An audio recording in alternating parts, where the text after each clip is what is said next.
Yeah, is that Robin? Yeah. Robin, Howie. Hey, Howie, how are you? I seem to be okay. A lot of people are excited about the show on November 20th, and what can they expect to see there? A lot of people, when I said we'd be chatting, said, get them to do the voices, get them to do Bobby.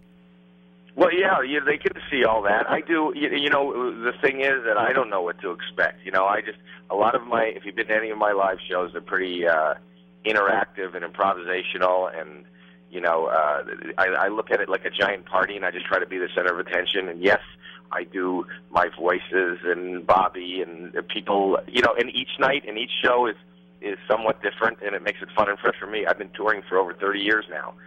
And, one of my first paid and big jobs was at the NAC. I was the opening act for Jose Feliciano. Really? Yes. Too cool. So there will be a little bit of nostalgia for you. Yeah, I like that room. I've done a couple, and I did the anniversary of Yuck Yucks in that room. I love Ottawa. And then I think one of my first club dates I ever did outside of Yuck Yucks was on, I think it was called Andy and Flo's. It was on Rideau Street. What do you hope people will take away from the show? A lot of comedians, even though they're trying to don't take anything. Just show up, enjoy yourself, and go. Please don't take stuff. I think the National Arts Center would be happy for me to mention that. What will they take away? Hopefully just a good time and a lot of laughs. I don't know what they should take away, but just they should show up. I'd rather they bring stuff than take stuff away. What would you like people to bring? Well, I would imagine a sweater's important. Nothing for you, though? Whatever you want to bring. I'm always accepting of gifts, and, cash is always nice. You've got a lot of accolades, including the Canada Walk of Fame. To this point, what would you say is the highlight? The Canada Walk of Fame. You know what? It's great to get an honor at any time, but to be honored by your own in your own country means so much more. And for somebody who, it wasn't really my choice to leave and go down to the States, except that I wanted to do this, and the opportunities were more available to me in the States. So I was, I didn't want to leave home. So the fact that I could come back and be honored in my own hometown where I started, and I still live, I still live in Ontario. I still have a place there. So that meant a lot to me. Do you talk at length about having to leave Canada in your new book, Here's the Deal, Don't Touch Me? I do talk about having to leave Canada. I do talk about my whole life. I talk about that comes out November 24th, and it's kind of it's exciting but mostly embarrassing because it's honest. So I talk about that, and I talk about my OCD and my ADHD and how screwed up I am. But you know what? I'm functioning and I'm doing fine, and I feel like a pretty lucky guy. But yes, all those stories are in that book. That book's like funny and sometimes serious, but mostly honest. Since you're so candid about your OCD, how has this tour affected you with the H1N1? Well, on both ends of the spectrum. One is that it's like aha, I told you so. Now the world seems to be living like me, and everybody's as neurotic in everyday life as I am because of the H1N1. But the truth be told, it's actually torturous for me. And I think I've moved my psychiatrist and therapist into a whole new tax bracket with the advent of this H1N1. Have you? If I'm not in a session, then I'm on the phone trying to cope and deal. And just I think I deserve applause just for being out. Have you gotten rid of the fist bump for the favored elbow bump now? I do the elbow bump. I like it. There's no bump, just not even a touch, just from a distance. Not even a. I'm the only guy. At this is what they told me at Bantamdale that I'm the only guy. I'm starting to tour to sell the book. It's a book tour, right? And before it comes out, and you have to do these signings and go to. I'm probably the only guy that's ever authored a book that is hoping that no one shows up for these signings. I'll sign books and then leave them there and then run, and then you could show up and take one. That's not a bad idea. Yes, sign them ahead of time. I really don't. I'm not looking for big turnouts. For the show, yes, because I'm separated by a stage.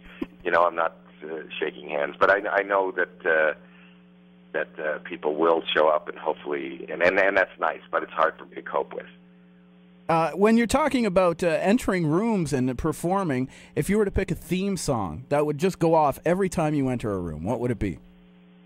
MC Hammer's Don't Touch That. How could I have guessed that one, eh?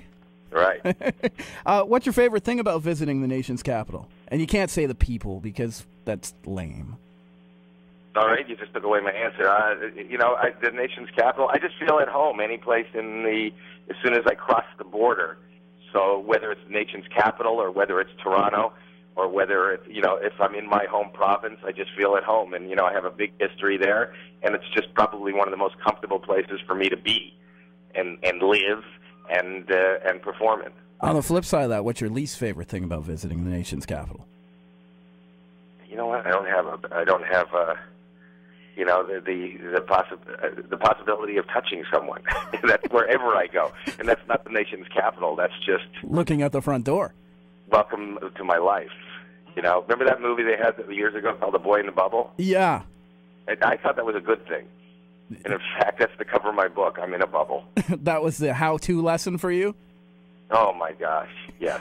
Well, it's good. So comfortable being hermetically sealed. You got to be happy with the advent of Twitter. Gives you a chance to contact with the fans without. I am twittering. It's Howie Mandel is if you want to talk to me. Are you the actual Twitterer? Yes. Tweeter. I don't have people do it. It's me. I'll talk to you. I'll answer you. Howie Mandel, all lowercase, all together. It just started, so within a few weeks I've been doing it. Months now. Do you have any advice early on how maybe a guy like me could gain 12,000 followers since I'm only at 600 right now? Oh, really? Is that what you're at? Yeah. I give away free stuff and everything else, and I give away nothing. What? You're not making me. This doesn't feel very good for me. Yes, I don't know. You know what? I'll follow you. I'll start to follow you, and then maybe if we tweet back and forth, my followers will glom onto you. We'll be Twitter friends. Yes. What is your Twitter handle? Harper's Bazaar. Harper's Bazaar? Yeah, like the magazine. Like the magazine? Yeah, exactly. I was crafty with that one. Shannon Tweed follows me, and we've tweeted back and forth as well a couple of times, but I think she thinks I'm the magazine, but I haven't told her any different.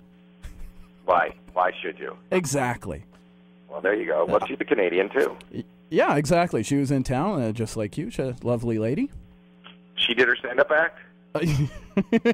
No, all the men did when she was in town. There you go.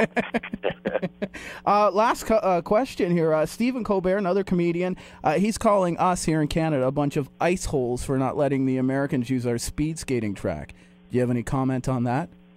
I didn't know anything about it, and I haven't been following it, but, what's ours is ours. Go get your own track.